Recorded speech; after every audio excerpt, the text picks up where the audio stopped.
Hello and welcome to another edition of Real Talk with Real People.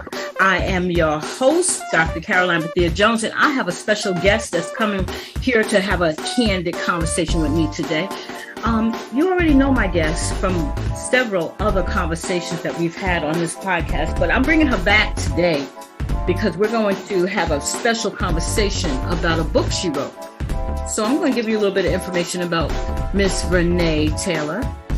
Vernae's path to entrepreneurship began in 2019 when she took a leap of faith by becoming a co-author in Breakthrough with Les Brown, Johnny Wimbrey, and Nik Halik.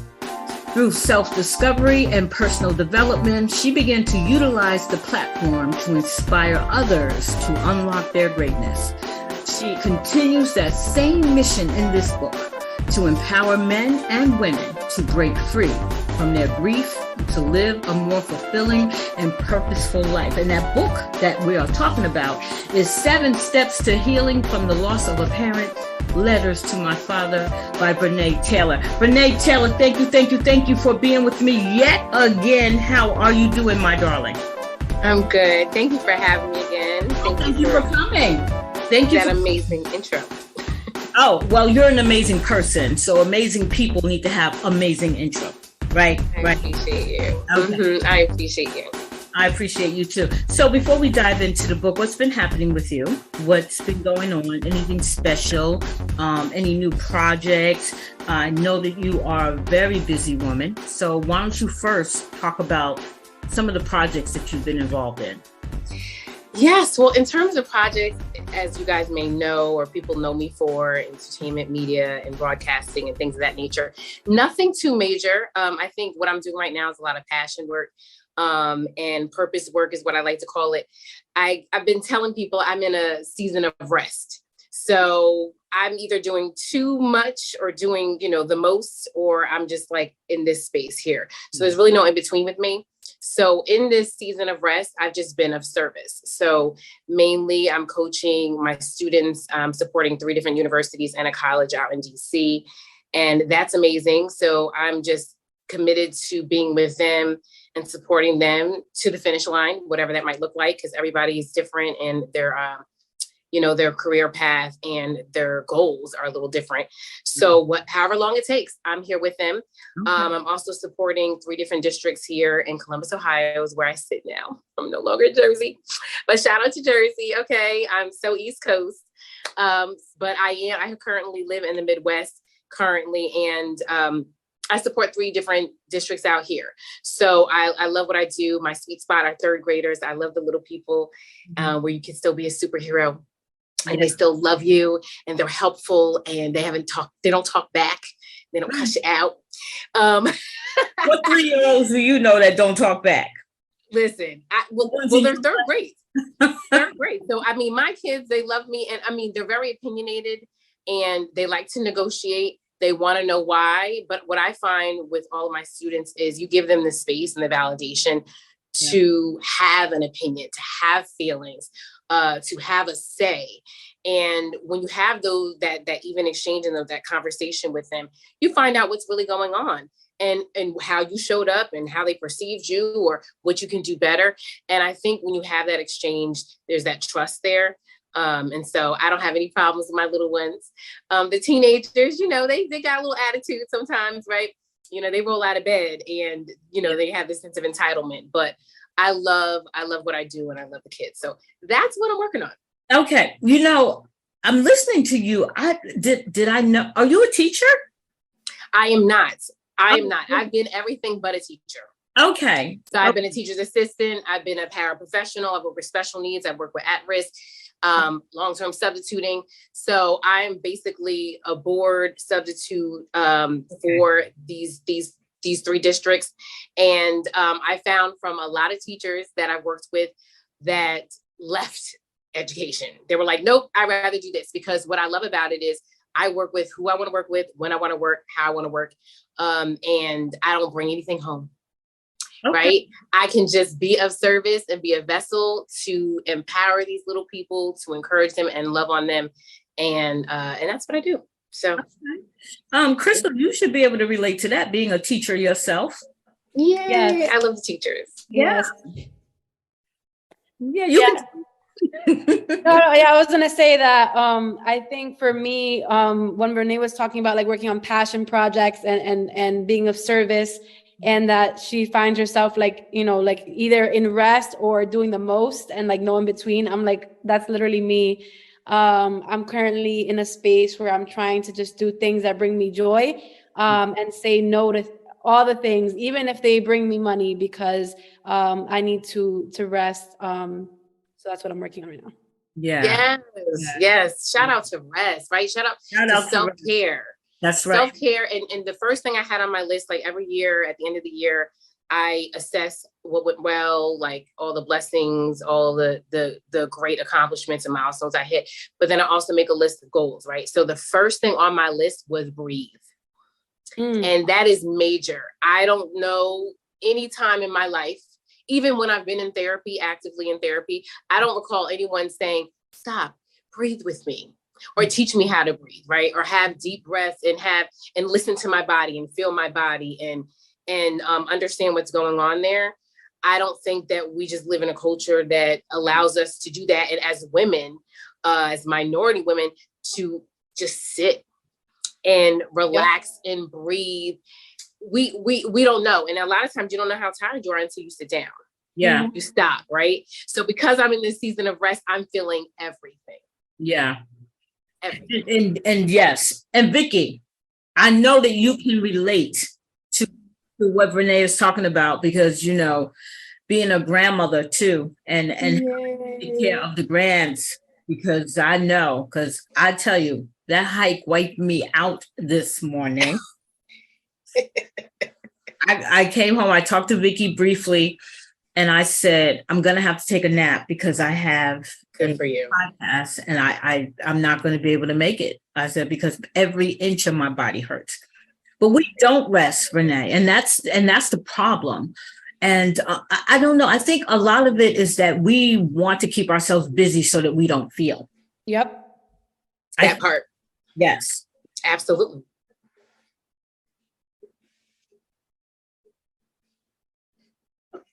That's me right now. That's me. That's me right now. I literally, and I have this conversation with my mother, my brother, everybody that knows me. I either feel like I'm doing the most or I'm wasting my life away. I'm literally in that space right now where I feel like, oh my gosh, what am I doing? I feel lazy. I feel like I'm languishing. Even to get on this podcast, we're just going to keep it all the way funky, right? This is Candid Conversation. This is conversation. Yes. You know, I'm in a space where I'm feeling a great deal of grief as we come up on Mother's Day, a great deal of grief as we just had my grandmother's anniversary of her passing, a great deal of grief as we just celebrated my father's birthday, which is also in April, right? So all of these things compounded along with just the state of the world. Yeah. Right. And trying to find a way to unplug, but not completely disconnect to the point where I'm out of touch. Right. Yeah. I feel like I'm on social media because of what I do. Right. So you want to have a presence. You want to show up for people. You want to let people know, look, this is real life. This is the real deal about grief and loss. This is how I'm processing it. This is my healing journey. I'm going to take you along the ride. But at the same time, it's almost like you have to, one of my coaches used to tell me, you have to protect your ear gates. You have to protect your eye gates. You have to protect your spirit.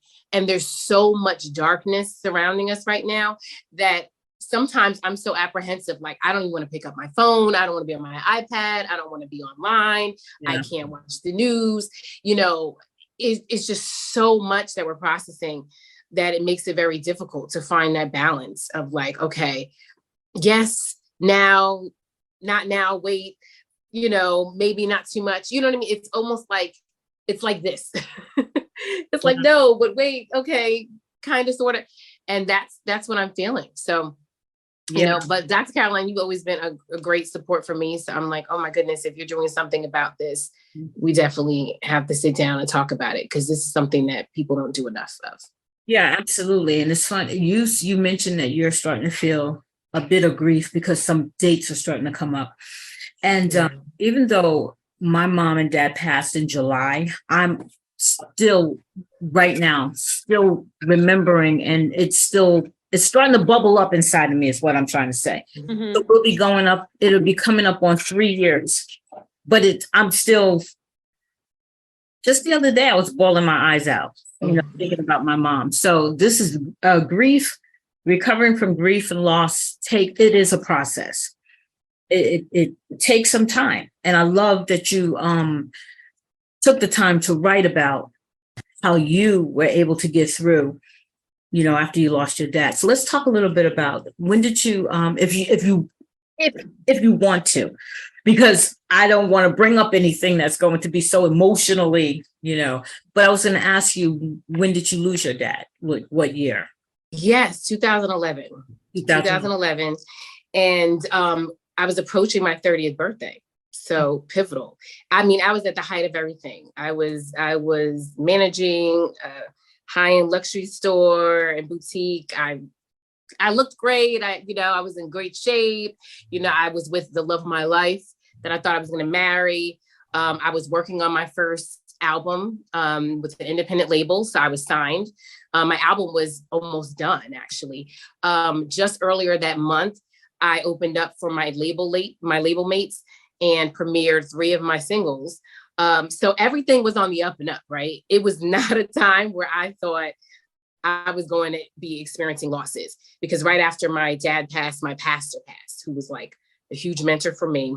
And simultaneously, when my dad passed, that relationship was coming to an end. In fact, the last time I physically saw that person was when they were playing the organ at my father's memorial. So there was so many endings, and it changed me as a person. And I was always someone that was an extrovert. I was always very dramatic and theatrical, right? You guys know that, and love the arts. And being an artist, it's a very giving of yourself. And so in that space, I didn't even know what to do. I didn't know how to process it, because I never felt grief at my doorstep, right? Because I've always been on the outside of it, right? But it being my parent, someone that I was actually getting to know better and kind of reconciling the relationship that we had. And then all of a sudden he stripped away from me in that. And it seemed quick for us, because he told us about his condition later in the game, right? So he already knew long before he told us. And then by the time he told us, he was already receiving chemo, radiation, he was then on oxygen. So it was like, it was so rapid. It was like, wait, what?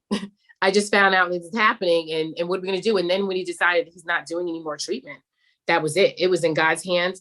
And so because that happened so rapidly, it kind of shattered me. It shattered my personality and what I always knew. And so I kind of shut down completely, to the point where I did not perform for over a year and a half. I got out of my contract, and it changed a lot for me. Wow. Yeah. So I know all of us on this line right now has suffered a loss.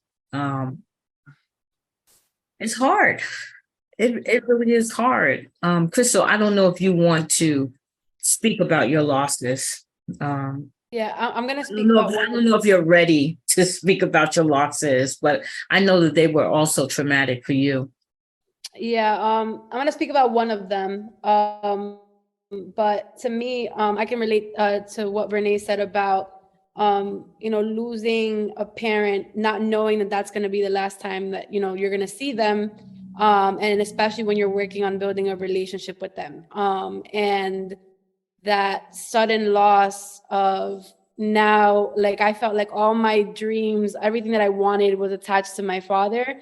And then when he left us, it was so sudden that I didn't know how to cope with that. And so I also shut down. And I'm someone that uses, work and everything else around me to kind of keep my mind occupied. And so when that happened, I went into that fight or flight mode, and I was just on, I have to, figure out, his car. I have to sell it. I have to clean out the nursing home. I have to clean out his apartment. I have to figure this out, that out. And so I was so on the go that I didn't have time to sit down and think about it. And then I realized that I was like, I literally felt empty. I wasn't like things that were happening to me that I should be happy about. And Caroline knows this because we would talk about this all the time. And you would ask me like, how are you doing? I'm like, oh, well, I'm going to be happy when, remember? I used to say, I'm going to be happy when, I'll be happy when. And I was attaching my happiness to all these milestones, and then they happened. And then I felt even worse because I'm like, wait, like I was attaching my happiness to all these things, and then they happened, and I feel even worse because this whole time I was working on that. And it wasn't until the pandemic happened that everything that I was using to like mask the pain went away. That I was forced to deal with my emotions, and I realized that I'm like, okay, like I need to talk about this. Like I can no longer hold all of this inside. And I've been in therapy for about 3 years now. I started when the pandemic started. And for me, my therapist literally said the other day, like, all right, like, it's great that you're talking about your relationship and then everything's great for you, but when are we going to talk about your dad? And I'm like, and she's like, like you came to therapy to talk about your dad, and you're still not talking about it. And so I told him, I'm like, okay, so I'm like, from now on, all of our sessions, no matter how hard they are, like we're going to dive into it. And what I've been realizing is that, for me, it was like I created this story that I wanted, like I thought was like picture perfect to like sell to everybody. That now, as I'm like, untying that knot of everything, that bow that I put on over this, is that I'm starting to realize that there was all this trauma and all these things under that. That the reason why I haven't healed yet from the loss of my father is because I haven't addressed all this childhood trauma, and all of that. So for me, the reason why I didn't want to touch that is because I knew that all of this was going to come out. Right. And so, the only way to heal is through, and that's where I'm at right now. Yes. I can relate to everything that you're saying. In Vernae's book, and the introduction, it says, this book is going to change your life, and perhaps it's going to inspire you to share your own story. So I wanted to give us a little bit of space to just do some sharing. And Vicki, I know that you were a young girl when your mom passed, right? Yes. I do know that you still feel the sting of that, because I remember an incident where it really hit you hard in your adulthood. Yes. And listen to you ladies speak. I know I didn't have a time to grieve, because I was 16 years old when my mother passed, and I had 3 younger siblings. So when my mother passed, I didn't expect it. Even though I knew she had cancer, and when you're at 16, you think your parents are going to live forever and that she's coming back, because she said to my father she wanted to go home. Mm-hmm. And home to me was her going to North Carolina to visit her sisters. Mm-hmm. And my father took her down there, and I had no idea that she was not going to come back. I'm sorry. No, it's okay. It's okay. It's one of the reasons why we are having not just this session, but we're going to start a whole group. Mm-hmm. We can literally, we're going to just get yourself together for a minute, because I'm going to have Vernae talk a little bit about why she wrote the book in the time in which she wrote it, because you wrote it in 2020, right? So yes, and it's funny. It didn't release until, I believe it was November-ish. Yeah. But I wrote this book the weekend of my birthday of 2020, which was July. Yeah. I was in a book camp, right? I was sponsored to be a part of a book camp where you basically have accountability. You have other people like yourself writing a book rapidly, right? Yeah. And kind of learning tricks and tips of the trade to get it done. I came there ready to publish my book of poetry. Oh. Letters to My Father was not at all in the radar. It was not in my mind frame at all. And the coach that I was working with said, oh, I don't publish books of poetry. So I didn't know, but God knew, right, that everything was in perfect alignment, because my first step to getting through that healing process, or beginning the healing process, just to Crystal's point, in terms of like feeling the pain and allowing myself to feel that pain, was when I took out an old spiral notebook and started writing to my father, going to places we had been last, what I would say to him, writing letters, what I imagined he would be had he still been here, because he was only 57. And from that old spiral notebook, I think I might have it here. So I was just showing someone that this is like real. This is what it looked like. This was the start of Letters to My Father, where I was writing letters, poems, anything that came to mind. And it all started with the first anniversary, birthdays, anything. Look at it, it's falling apart. And I took that and transformed it into a guide. So God knew that the world was going to go through a pandemic. God knew that people were going to be faced with grief and loss in a major way, some of which never knew. They didn't even know the word. I mean, people don't talk about it. We're not allowed that. And we're not conditioned in our society to even feel anything, to even process pain, right? It's always about what you can feel that pain or those feelings with, so that you can avoid it. And so with God's perfect alignment and divine intervention, I ended up having to retransform some of the things that were in this book and making it into a guide that I wanted to be kind of like a quick guide, so that people that maybe never picked up a book or don't even like to read, right, or people that maybe haven't even had a loss like this one, could still get something out of it. And there birthed Letters to My Father, 7 Steps to Healing from the Loss of a Parent. Right. So that was nothing but God. I had no plans at all in writing this book. Mm-hmm. But to the point in your chapter 1, it says acknowledge the pain. And I'm going to go back to you, Vicki, because you just mentioned that you didn't even realize that you didn't even allow yourself the time to grieve. Mm-hmm. Probably why even after all these years, you're still grieving. Yes. Because you have to first acknowledge, as pointed out in Vernae's chapter 1 of her book, acknowledge the pain. Yes. You can at least, this is something that I have to work through. Yes, absolutely. Yeah. So let's talk about when did you acknowledge it, Vicki? I just wanted to know, because I know you said 16. Yeah. And that's such a long time, right? You're in your, impressionable years. When did you have time to do that? Vernae, I don't think I ever have, to be honest, because I have these periods of moments of grief that I think about my mother, and I think about what would I've become had she lived, So I ask myself these questions. But what I do know, my mother prepared me for that time to step in. Me and my sister, because there was 5 brothers and 2 girls, 5 boys and 2 girls.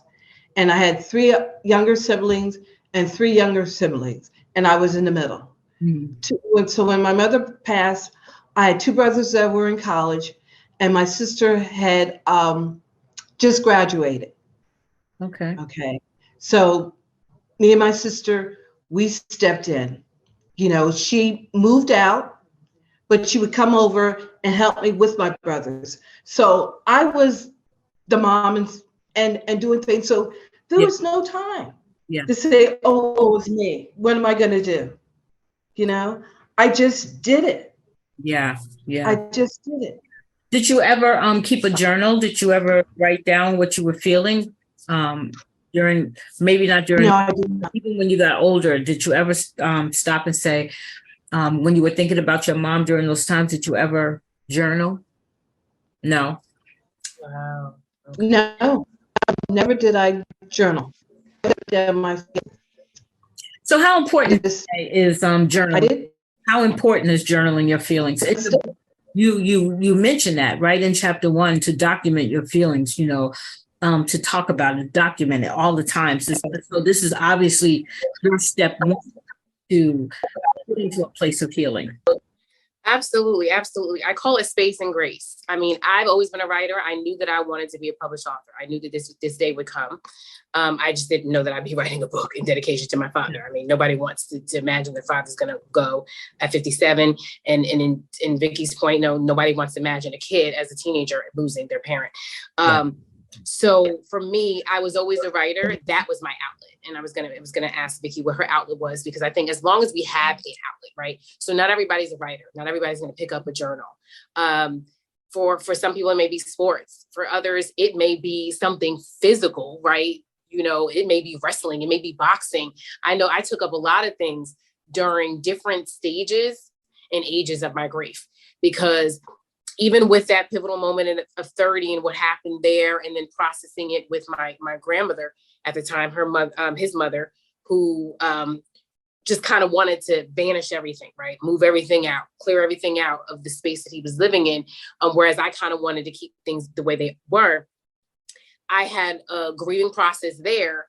But then after that, I was working on 3 different productions that I was living temporarily out here, actually in Ohio, at the time, in a different part of Ohio. And I went through a whole nother stage, to the point where I was just hardened. I was hardened by life. I was broken in so many ways, because as I mentioned, I lost my pastor. Then my pastor's daughter, who was a mentor of mine, passed. Demise of that nearly 10-year relationship with the person that I was going to marry. Life as I knew it had no meaning. It was almost like as if it blew up in flames. I had no idea what my life was going to be, because I imagined, just to Crystal's point, I attached myself to these things, these milestones, these relationships, what they meant to me, these accomplishments. And when all of that passed away, it's like, and you're stripped. What now? You have to ask yourself these questions. Like Vicky said, she still asks herself these questions, and I still do too. It just so happens that I write everything down, everything that I'm feeling and thinking at the top of the day, at the end of the day, when I'm trying to process what's going on. Sometimes I'll just write down what's going on in my body.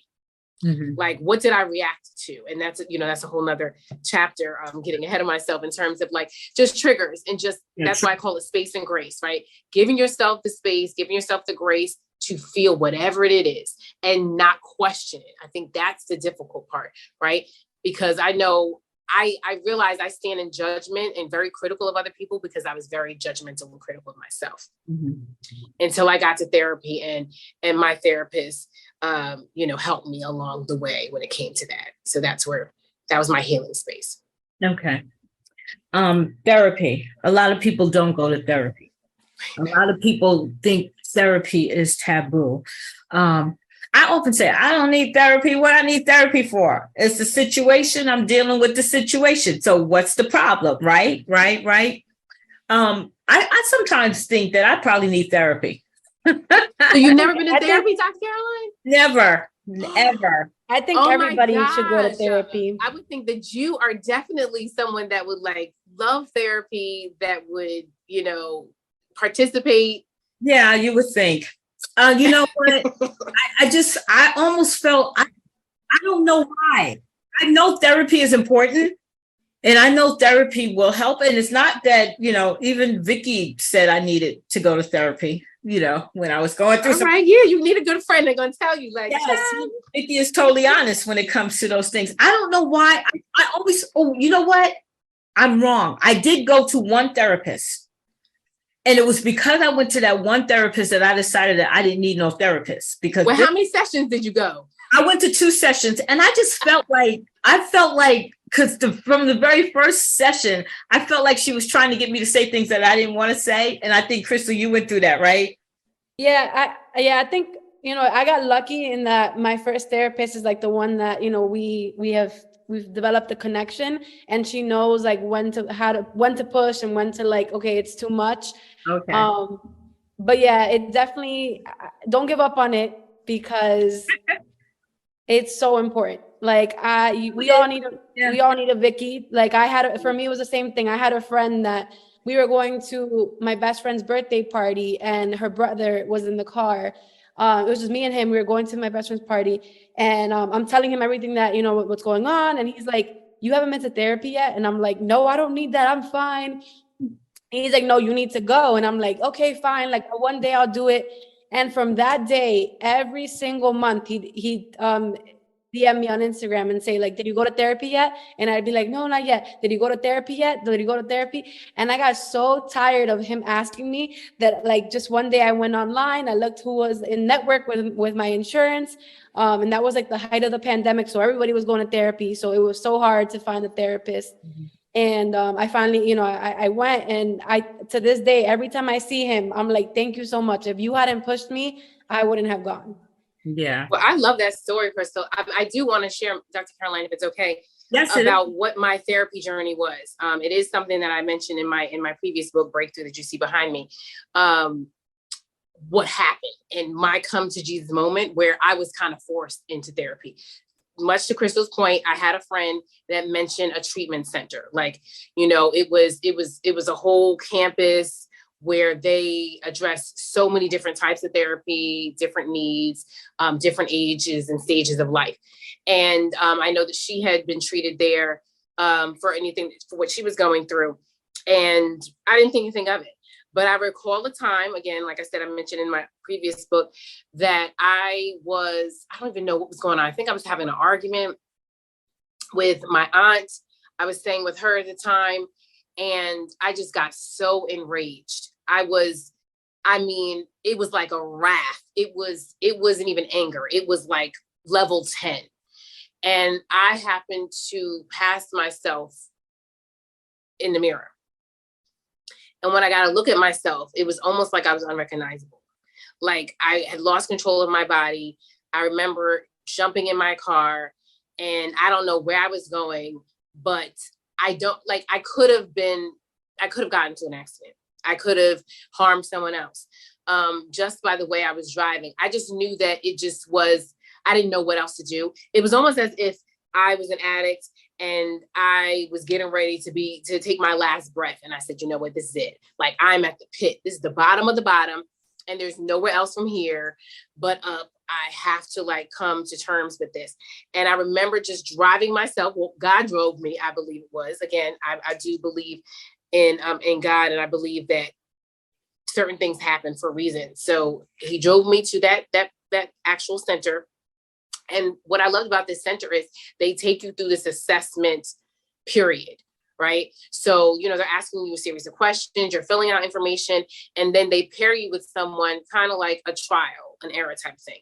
And much to Crystal's point, the first person I was paired with, and in fact, this wasn't even the first time that I tried to get therapy. I remember years back telling my primary care doctor that I wasn't feeling right. And she kind of looking at me like, well, what's your problem? What do you have to be, upset about? You're young, you're beautiful, you're this, you're that, like all these different things, as if, kind of minimizing my pain. And she kind of laughed it off and didn't do anything about giving any resources. So then fast forward into this point where I was, I had my first therapist that kind of sat down with me, not manipulating me to say things that I didn't want to say, but she kind of sat like a fan. The way that she was speaking to me, it was kind of like, I'm here to get help. You understand that I need help. Like, this is not a right thing. So I went back to the drawing board, and it was the next person that I got that stood before me. And it's funny because she knew that I was sizing her up. This was an old white woman, disabled, physically disabled, and gray hair, silver hair. And I'm judging her. And I'm just like, what are you going to do for me? What do you know about me and my struggle? And she called me out on it. And she says, what do you think about me? Are you thinking that, I can't do anything for you? She was a clinical psychologist. She worked with a lot of addicts and their families. My father was an alcoholic, among other things. Okay. And she primarily worked with minority patients.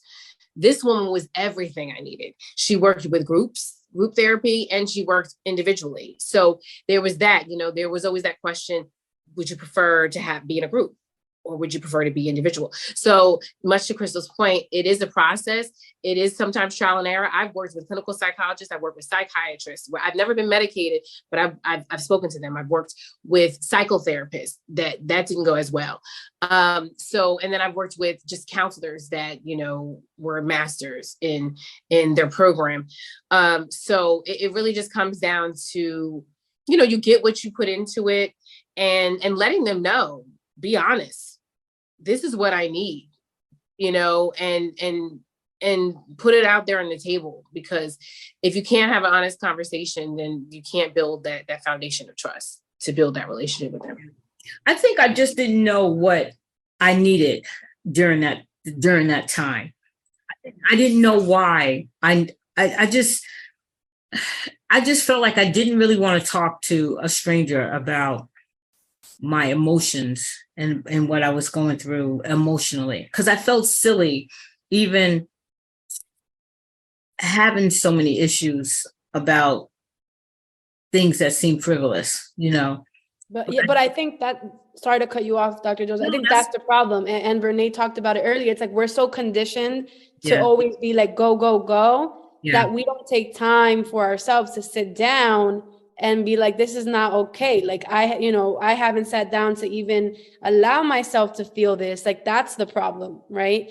Unfortunately, it takes, for what Vernae was saying about that moment when she was like, you hit it, like for me, it was like, I had to get to that point of rock bottom to be like, all right, like, this is not okay. Like the way that I'm acting, where I'm angry at everybody, I'm always arguing with my siblings. Like I was being physically violent towards my family. Like it got to a point where like I had all this anger and it was bottled up, and I realized I'm like, I need help. Like, and so once you have to be willing to get to that point where you're like, all right, like I'm not okay. And, that's fine. I just need to get better. And so for me, I was the same. I'm like, oh, who wants to listen to my problems? Like, no one's going to understand me. Like, this is weird. Like, I'm not crazy. But, I had to let all of that go and just open up. And to me, like, this was like the greatest thing I've ever done, is gone to therapy. And I recommend it to everybody, because like my therapist asked me all the time, like, oh, do you think we're going to move to like, twice a month? I'm like, girl, we go together, like real bad. Like, I'm like, you stuck with me. We're like, nope, this is every week, we're meeting, like, that's it. And the fact that I also think that when the pandemic happened, it was actually a blessing, because, the fact that I'm so busy that I can't like physically go somewhere. And now, like, you're telling me, like, I just need to, hop on Zoom, and from wherever I am, I could be in my car, like wherever I'm at, and I'm jumping on and talking to her. That was crucial for me. I wouldn't have been able to do therapy if it wasn't this way. Vicky, have you ever seen this? Vicky, did you go to a therapist? No. And therapy is for marital reasons, but I never for myself and dealing with the grief. Okay. But that's something I'm going to consider. Yeah, absolutely. Because she's the one that you influenced Crystal to go, so you got to go too. Well, here's one of those things. Here's the thing, and I'm glad you said that, Vernae. I think a lot of it with me is I have helped so many people, and so many people depend on me, right? So sometimes I feel like, well, they're coming to you because you got it all together, and you're giving them all this great advice, and they're getting it all together. So you need to check yourself and basically give yourself the same advice you're giving all the people that you're giving advice to. So I just, it's almost one, it's that position, heal thyself. You know what I mean? Mm-hmm. I feel like the same advice that I'm giving individuals who are coming to me seeking advice, and I'm helping them change their life. I need to, take that same advice. I mean, it's going to work. Well, Dr. Caroline, page 27. If the lifeguard drowns, nobody gets saved. That's exactly why I had to learn, as women, as Black women. You are our mother, your grandmother now, you're a wife. I mean, all of these things, you wear a cape, right? Most women wear a cape all day, every day. And at some point, even Superman, even Batman, all of these superhero movies that we watch, they take that cape off, and then they have to be themselves, right? They have to live in their skin. And in living in their skin, how do they cope? How do you get through the night? how do you nurse your wounds? All those things matter. And I've always learned from coaches that coaches need coaches too. Yeah. Doctors need a doctor too. Sometimes they can't treat themselves. And that's really what it comes down to.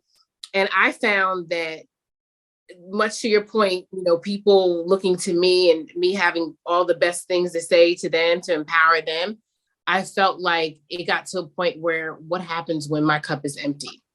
Right. I can't pour from an empty cup. Like, I have nothing else to give. And that's where I got to. I got to the point, and that's why I got angry. I got to the point where I'm like, I need to be filled up. Yeah. Who can replenish me? How do I feel better? How do I become full? And who nurtures us? And that's the difficult part. And like I say, the society and the culture in which we live in, it doesn't always allow for us to have those moments of vulnerability. It's not weakness. It's really a lot of strength to say it's okay to not be okay. Okay. So on page 24 of your book, it says, seek your own personal support system, which is what I have done. And friends like Vicky and all of the rest of the women who I surround myself with through my women's ministry, as you know. So let's talk about that a little bit, because when you wrote that little piece there about seeking your own personal support system, what did that mean to you? Yeah, I found that I found the support in some of the unlikely places. Mm-hmm. For example, I was working at Bloomingdale's when I came back to after losing my father. I was returning back to work in a high-end area of Bloomingdale's, where I was going to be, very one-on-one interfacing with the customers and clients. And my manager at the time, who I'd worked with previously before with a whole nother company, she lost her uncle, who she was really tight with. I didn't even know what I needed. She knew in that moment, you know what, you probably don't want to be around people. It may be too much, it may be overwhelming, because that was, again, like, remember I mentioned, it changed me to the point where I just wanted to shut down. I could not be around people, a whole bunch of people. It was almost like I had this phobia all of a sudden. She said, oh, no, you can go in the back, you can do other things. And she was a support system for me. Still to this day, there were some things that she lent her, her ear to me, but then also she gave me some advice on how I was going to cope through it. Another support system that happened by default, which is, I find to be unfortunate because I'm relatively young. A lot of my girlfriends that I grew up with had lost a parent, had lost a loved one. In fact, I can't tell you how many funerals I've had to sing at. From just the people in my friend group that I grew up with in Summit, New Jersey. So they had sat where I sat, and I was always on the outskirts, right? Oh, I'm here for you. I got you. Just, let me know if you need anything. I'll pray for you. Like, saying all those cliches, but not really knowing what they were going through. When the dust settles, right? After the wake, after the funeral, when the calls stop, when the letters stop, people stop coming by, people go about their time and their life and everything that they're doing. I didn't know what that felt like, but I was able to see that through their eyes and through their experience. And so one of my best girlfriends, she lost her mother. I was the first person that went to her aid when she lost her mother. When I got that call, it was horrifying. Another girlfriend of mine who lost her mother that I sang at her funeral. One of my other best girlfriends lost a brother. And then one of our other girlfriends at this time, we're no longer friends, and we don't talk as much, but we always love and we kind of support each other from afar. She lost a sister and her father. So that was by default, that I had people to lean on that could simply just have sat in the place that I'm sitting in. And sometimes that's what it comes down to, like someone that can relate. We just want to know that our feelings, that we're not crazy, like Crystal said, our feelings are validated.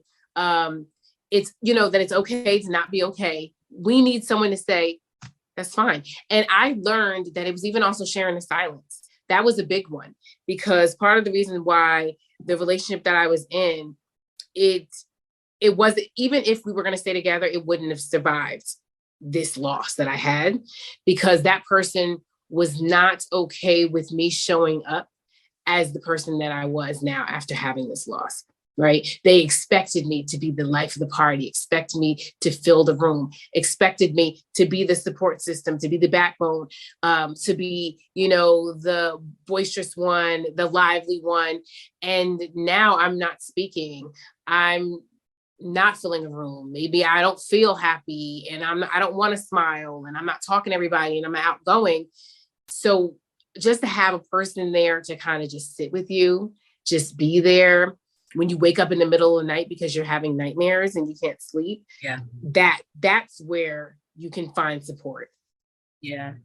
And I know sometimes people are not mindful or they don't understand.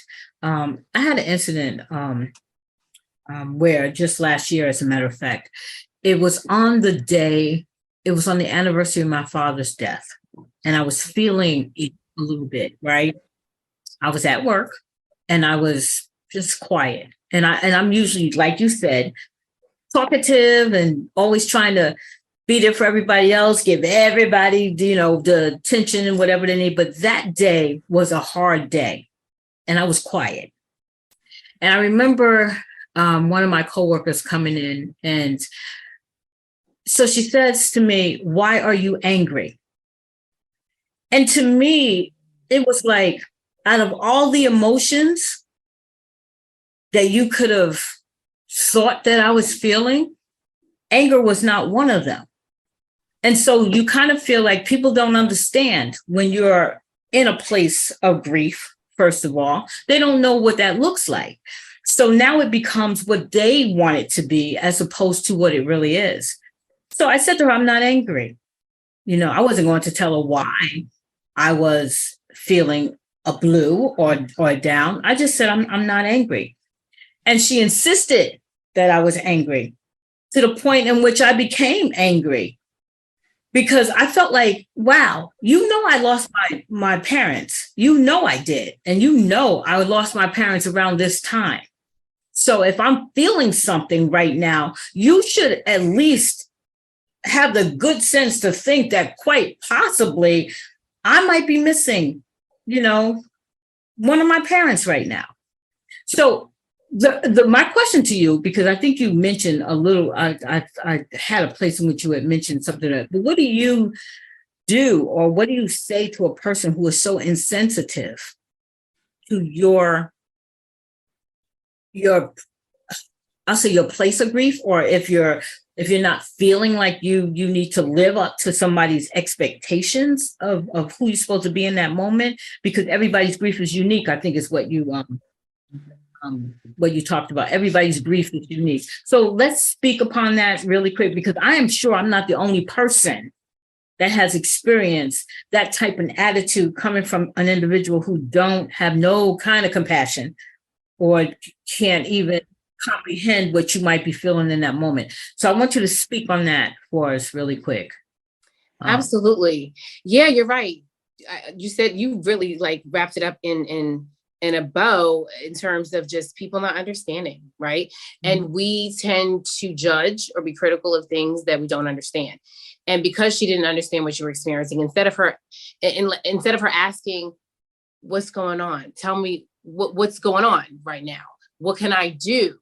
How can I help?" Right? Because it's almost like in what we say, it's in our delivery. And because we don't come from that place and we more so come from a place of judgment, that's why she got the reaction she got. So there's another thing I talk about in my book, boundaries. And it's so funny. That was something I learned in therapy. I thought boundaries were for my lover, my significant other, of the opposite sex, because, we're in a relationship together. I didn't know boundaries were for family. I didn't know boundaries for people at work. I didn't know the boundaries were for my girlfriends that I love very much. But I create very clear boundaries with my people. Now they know these lines that are drawn. They know my threshold. They know when I'm quiet, I'm processing. And that's not a time for you to fill the space because you're uncomfortable, right? I think a lot of times people have to just get comfortable with being uncomfortable. I had to learn that because I was always someone that filled a room and wanted to always be heard. And I thought I was the voice for the voiceless. And I always just had to say something. Now I realize I've learned how to be more observant. I've learned how to ask or lead with service as opposed to judgment. And when you set those boundaries, people can now they know. Now they can get accustomed to it and they can adjust to your way of living.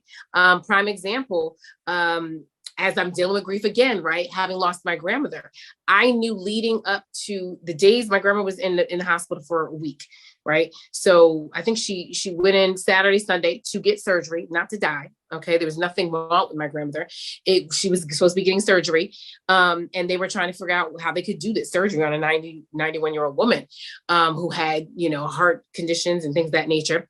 And since she passed on a Thursday. So leading up to that time, I was also still working. I was supporting 2, 3, third grade classes. Leading up to that time, I set clear boundaries. One, my phone was on Do Not Disturb. Still to this day, my phone stays on Do Not Disturb. I'm screening calls. If we don't have a set meeting, if we don't have a set purpose to be on the phone, I'm not shooting the breeze. I'm not doing idle chit chat. I'm not going to be the dumping ground. We can have a dialogue, but I feel like there can be time set for that, right?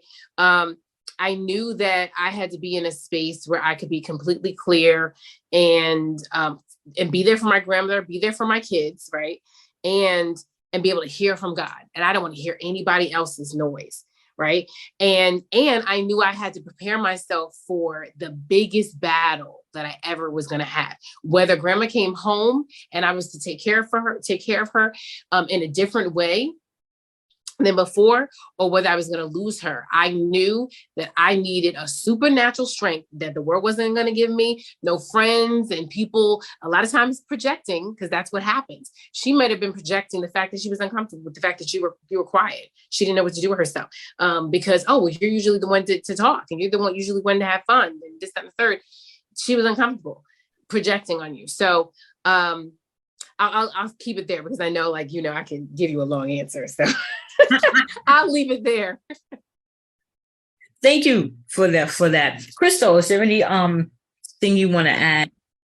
Yeah, I think for me, it's been opening up to people and being vulnerable, and letting them know that, listen, I'm not okay this week. This is going to be a hard week for me.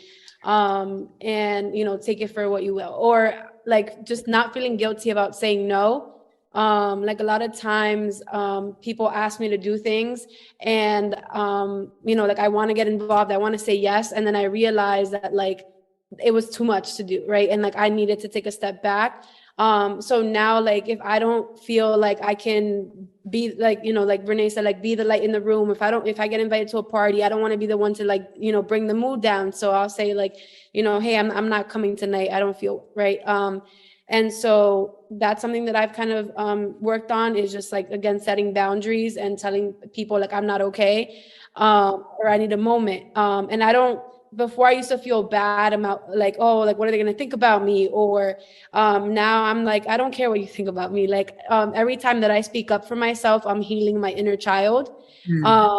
And so now I'm at a place where I'm going to let you know how I feel about something. If you upset me, I'm going to tell you why that upset me. Right. Because a lot of times I think that people do something to hurt you, and then they get mad at you for speaking up about it. And it's no, you don't get to hurt me and then decide how I feel about it. And so now, I'm more just speaking up and saying, this is how I felt. Right. And if you care to be my friend, then, you'll apologize and do something, about it and change that. And if not, that's okay. I've been okay with losing people along the way, and that's fine. Yeah. I love everything she said. Well, Vicky that too. Yes, I love everything. Vicky, what about you? I never, I'm learning to say more often now, that I'm retired and time is not really my time because I'm babysitting my grandson. And so when I'm not babysitting him, that's my time, So if I get a phone call, say, can you come over and do X, Y, Z? No, I can't, because I realize I have to take time out for myself, because if I'm depleted, what are you going to do? You know, so I have to take care of me. That's a lesson I need to learn because I'm depleted all the time. Well, what is your morning? Well, that's, it's funny that you mentioned that, Dr. Caroline, because I think I even do this with my students. I do the scale thing. Okay. Ask yourself, what are you on a scale from 1 to 10 right now? I mean, we hear that as soon as we go into the nurse's office, the doctor's office, and something happens, we go into a hospital, right? They say, where's your pain level? But we don't do that with ourselves. We should be doing that with ourselves, I think. In the beginning of the day, in the middle of the day, whether, we're stretching, or just checking in with ourselves. And even at nighttime, I do that. And then also I keep my routines. Like, I'm big on my morning routine. I'm a morning person. And I found that people would overstep their boundaries, and know, like what Vicky said, my time is my time, knowing that was my time and wanting to infringe upon it in different ways. Right. So by keeping my routines, right, and keeping my commitment to myself a lot of times, because that's something I know that we have a difficulty and challenge in doing, right? We want people to show up in a certain way, but then we don't show up that way for ourselves. Mm-hmm. So in keeping those routines, to fill my cup in the morning before I have to conquer the world, right? So that's one thing I learned from my grandmother. Every single day, I set aside time, space, and grace to cry. Because when I went out in the world to conquer that world, it was not about the fact that I was battling my grandmother being in the hospital. When I was with my grandmother, that was our time. It was not a time of crying and mourning, and she never saw me upset. It was almost as if we were sitting in her bedroom and I was sitting alongside her bed watching Tyler Perry films, right? So, I had to create these coping mechanisms so that I could be well balanced. I can be great for, the world that I was to conquer, but also that I could be okay for myself. And so that there's that self-care that comes in. And I don't feel like I knew anything about self-care before my 30s. Right? Some of this language that we're speaking now, I didn't have that language in my 20s. Yeah. I didn't know all this or speak all this until therapy. Yeah. Well, I knew about self-care. I just didn't do it. All right.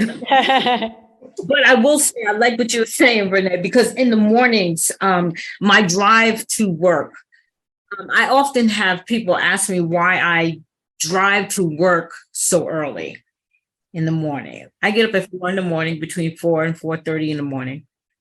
And, I go in for my routine, take my shower, do all that stuff. And it takes me really almost 45 minutes to an hour in the bathroom alone because, I'm slow like that, But I leave the house at 6 o'clock so that I could drive to work without having to rush. I can take my time, and I use that time in the car to reflect and to think about all those things that I want to think about. I do most of my crying in the car on the way to work. I'll sit outside in the parking lot if I get to work early, and I'll just, that's the only place I feel safe. That's my safety spot. It's the only place that I feel safe and uninterrupted, where I could just have my good cry. Because I feel like I can't even do it in this house. I feel like I can't do it anywhere, but in that one space that I know there's nobody there but me and God, right? So that's my space. That's my time. That's my space. And, like I said, my parents died 17 days apart in 2020 during the pandemic. Now, they didn't die because of COVID, but we were affected because of COVID. We couldn't have the type of funeral, we wanted to have. People couldn't come to the funeral. My mom died. I went to North Carolina, and then I had to come back home, and then my father died 17 days later, and I couldn't even go back to North Carolina because I was under quarantine. You understand what I'm saying? So there was a whole lot of mixed emotions going on there. So I couldn't even go to my father's funeral because when I got back from North Carolina had such a high incidence of COVID that we had to quarantine ourselves for the 14 days. And then, then my father died. So I couldn't go back to North Carolina for his funeral. But it was a lot of crazy stuff because, we were emotionally wrecked over my mom dying because my mom died suddenly. We were fussing with the siblings. It was a whole lot of crazy nonsense. And I had to try to stay sane. You know what I'm saying? And stay cool and keep myself together. So I don't even think I'm truly finished, even the mourning process of, let's say, my father, because I spent all of the available time that I had mourning my mother, because that was such a sudden death for me. Because my father was already in hospice and we knew he was dying, right? But my mother's death was suddenly. And so I don't think, because I couldn't mourn them at the same time because I had to give my mom the amount of mourning that I felt appropriate for me mourning my mother. So it was like, now I don't even know how to begin to start mourning my father, right? And it's been in July, it'll be 3 years. So it's like, I don't know what I'm doing here. I'm still in this place where I don't even know how I feel right now. And there's no right answer. And that's okay, Dr. Caroline. And I think that's what you're saying. And that's exactly what it feels like. Yeah. That's exactly what it feels like. I had to ask myself, am I still holding space for the grief and the loss of my father? Right? Because my grandmother was everything and she filled up such a space in my life. And then you even mentioned it, like in terms of there being a sudden versus preparation. Still doesn't make the pain any less, right? It doesn't minimize the brokenness of your heart, because these are two very key people in your life. So I think that's why I call it grace, right? Grace for yourself. Yeah. Don't even stand in judgment of like, oh God, what should I do? And how should I feel? And should I be feeling this way? And why am I not feeling this way? Why didn't I do that? You just allow yourself to feel whatever you're going to feel, because it's yours. It's unique. And also another thing you mentioned, the healing. Healing is not final. I heard Tabitha Brown say it. Healing is not permanent. We're literally going to be on this journey forever. Yep. Forever. Mm. Oh, sorry, Vicky. Did you say something? Yeah. What you say? Vicky, what were you saying? Because I know in your case, Vicky, yes. I didn't hear. She was breaking up. Oh, okay. Oh, yeah. Okay. Sorry. I hope my internet is still. That was me that I said, yep. Like, to me, it's like whenever I feel like I'm making progress, and then like I've had one of those weeks where, an anniversary is coming up or it's Father's Day or whatever. I beat myself up and I get so upset, and I'll be in therapy and I'm like, oh, I feel like we lost all this progress. And she's like, no, like, grief comes in waves, and it's a journey. There's no final destination. And to me, what I've come to realize that grief is just love with nowhere to go, right? Like I have all this love that I have, for my loved ones that have passed away, that, I'm being gentle with myself, and that I'm allowing myself, when those moments do come, to just sit with the feeling, right? Sit with it and honor that, right? And whatever it is that I'm called to do with that, again, you talk about this in your book, Vernae, about like, traditions and creating traditions and trying new things and changing them up. For me, it's like, as soon as I know that day is coming up, I tense up. I'm like, oh, it's going to be bad. I'm going to be miserable. Instead, just, letting it come. And then whatever happens, right? Like, I think we have this idea of like, again, society gives this timeline of like, oh, you grieve. And then like, 6 months, like, that's it. You're supposed to be fine.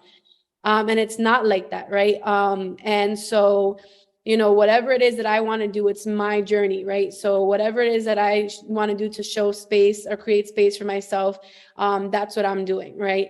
And not caring about, because everybody grieves differently, right? I'm seeing that even within my own family, and, the way that I'm grieving versus my siblings, right? And not judging people, right? Like, you don't, just because you're not crying about it every day doesn't mean it doesn't hurt, right? So I think that's what I've learned, is just, again, like being patient with myself and knowing that this is going to be, for the rest of my life, I'm going to miss my dad. Right. And that's okay. What I'm doing right now in therapy is, again, creating that space, learning the language, to be more gentle with myself, and having those tools that when those moments do come, how can I process those emotions in a healthy way and not avoid them? I love that gentleness. Oh my God, how I know I was not gentle with myself. My therapist called me out on that too. She checked me out on that. So I love that you said that, Crystal. Thank you for sharing that. Yeah, absolutely. Absolutely. Yeah, it's we're ever evolving, right? I mean, we are a work in progress. I mean, we are not at the height of who we're going to become. So it's the same as with our healing journey, our growing journey. What I will say to what Crystal's point is, to piggyback of what she said about, making space and just allowing myself and honoring that. I love that she said honoring what you're feeling. I talk to my grandmother all the time. Like everything I do, it's so funny. Things that I used to be like, oh, grandma, why are you doing that? I'm not doing it. It's hilarious. I'm like, oh my God, I'm my grandma. Like when I make my bed, I'm like, grandma, I made my bed. Cause she was like, I don't care what you do. You better make your bed today. Like the littlest things. I remember with my dad right after he passed, and even now, when I hear jazz music, when I see a picture, when I look at my nephew who's named after him, who's spitting image of him, who was much like him and took on his mannerisms and things of that nature. I'm like, look at God, right? They'll give you a grandchild, a nephew, or something that will look just like that person and embody them. And it's almost like they're still here with you. So I definitely would say, pay attention to those moments. When a song comes on, I think about it. When I'm looking at a movie, and it's okay to laugh too, like you said, you don't have to cry to know that the pain is there. And so, yeah, as long as we just give ourselves grace and gentle and not judge ourselves, and those that are around us that maybe are grieving differently, because my brother and I grieve very differently. And see, the difference was I was with both of them when they had their last breath. So, and my brother's been kind of far removed. He's been out of the state for so long. And so I understand that he's carrying that weight a little differently, and maybe hard, really, really hard, not being there for whatever those last moments were. Like you say, when it's either in preparation or when it's sudden, you're like, you go back like, oh gosh, what could I have done? What could I have said? I should have been there. And, all those things. I've had those conversations with myself too, but it's going to continue to happen. And it's okay to just honor that, like Crystal said. All right. So we are talking about the book, 7 Steps to Healing from the Loss of a Parent, Letters to My Father by Vernae Taylor. So Vernae, why don't you tell the audience where they can purchase your book? Yes. You can go to my link tree. It's literally linktree/Vernae Taylor. I'm Vernae Taylor across all media platforms. You can Google me, Vernae Taylor, Letters to My Father, and you can find it on my Amazon page if you want to download it digitally for ebook. If you want a signed, personalized copy, I always say support the artist and the author directly. That way you can go through my link tree to get that signed copy. And then I will, package it all nice in a bow and send it out to you. But it's something that I can't believe that it happened. I can't believe that I did it because my dad lived for such a short time, right? 57 years. I mean, my gosh, he didn't even scratch the surface. I just find it as like such a blessing that I was able to do this, because regardless of whatever time he had here physically in the earthly realm, people will know his name. People will know who he was, and people will know who my family is, and my grandmother as well, as she, lived 91 years. So, but yes, the Linktree /Vernae Taylor, or just Vernae Taylor across media platforms. You can find it there. Okay, great. Well, as always, it's my pleasure to have you on this podcast. Crystal, do you have any closing remarks that you want to give to Vernae? Yes, I just wanted to say, first of all, thank you for writing this book. I think we all, I speak for myself when I say that I needed it. And every single page, I found myself like, wow, yep. Like I related it to it so much. And I'm so happy to be part of this ministry with you, Dr. Jones, because everybody that you bring to this podcast and that we meet, it's for a reason. So I'm so glad that we connected, because this is another part of this healing journey for me. So I'm so grateful to be here with all of you today, and I'm looking forward to the rest of this series. Yes, thank you, Crystal, thank you for being the chair for our grief and loss committee too, because that's very important. Vicki, last words, anything you want to say to Vernae, Crystal? I'm looking forward to reading it. And I thought I was past it, but this will help me get in touch with my feelings. And I am going to jot down, because I wrote here, start writing down how you're feeling. Yeah. And give myself grace. Yeah. And sit with my feelings and then stop pushing through. Just because it's been over 40 years doesn't mean that I'm over. Yes. Yes. So take the time and acknowledge. Yes. Yes. Yeah. Unfortunately, Caroline, you knew I needed to be on. I knew you needed to be on this podcast, because I know that it's generational too. We got Vernae and Crystal, who are younger than us, Vicki. It's generational, because you're taught to kind of like not say anything and to kind of push that on the inside. Yeah. What I love about the book, Vernae, and what I love about this generation is that they are moving forward with understanding what's happening with them. Whereas when we were growing up, we had to, you can't never talk about, you can't talk about it. You can't talk about this. You can't talk about that. You can't feel this. You can't feel that. You have to, do a certain thing, be a certain thing. So Vicki, that's why you find that it's freeing you now to now suddenly, you're starting to come face with all these feelings, and you're starting to pull up these old emotions, these ghosts of emotions that are starting to come forth from you now. And so that is why this book is important, because it'll give you an opportunity to acknowledge, right? That's the first step. Yeah. And I love that Crystal said, healing your inner child. I'm gonna start saying that, because I'm like, honey, I didn't know I had trauma. That was another thing that I discovered, because I thought trauma looked a certain way. Yeah. Yep. I thought it was trauma if you were abused, if you were, you dealt with domestic violence, if you were dealing with addiction, like all these.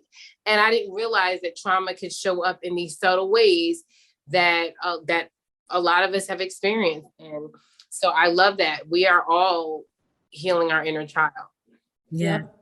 All right. Thank you, Vernae, for showing up and showing out today. Thank you, guys. I know you're in your space of rest right now, but I also know that you are an artiste. So I know that you're not going to be in that space of rest for too long, because I know you got some projects that's going to come up. You got some passion projects that's going to surface. So I want you to keep me and this ministry informed of everything that you're doing, so that we can continue to support you. Okay. Absolutely. I will. I will. And I'm so glad that we've remained connected after all these years, with everything that we've done, and just your support and your love for me has been great. When I did my podcast, you being on my platform, me being on yours, has been amazing. You just inviting me back, and you gifting this to other people is all that I could really ask. I really just want people to just open up the dialogue surrounding grief, even if it just means, okay, just a simple $4.99 download, whatever that may look like. It's just, if we open up that space to have the conversation, then this was not in vain. No, it was not in vain. And for my listeners, if anyone out there who is in need of this book, the ministry is going to purchase 10 copies of this book and then give it away to anyone who's in need of healing from a loss of a parent. So what I'm going to need you to do, let's hold the book up, everybody, because what I'm going to need you to do is just reach out to Sisters Helping Sisters in Christ Ministry at gmail.com, and we will certainly send you a copy. We will. All right, so that's our show for today. I want to thank my guest, Miss Vernae, which I always want to call you Renee because I have a friend named Renee, and I always want to call you Renee. But Vernae Taylor, thank you so much for coming. Thank you for joining us. Thank you, Crystal, for being on this podcast. Thank you, Vicky, for showing up and showing out. And so this is Dr. Caroline Bethea-Jones, and it's been my pleasure to host this podcast today. So I will see you at another time. Thank you.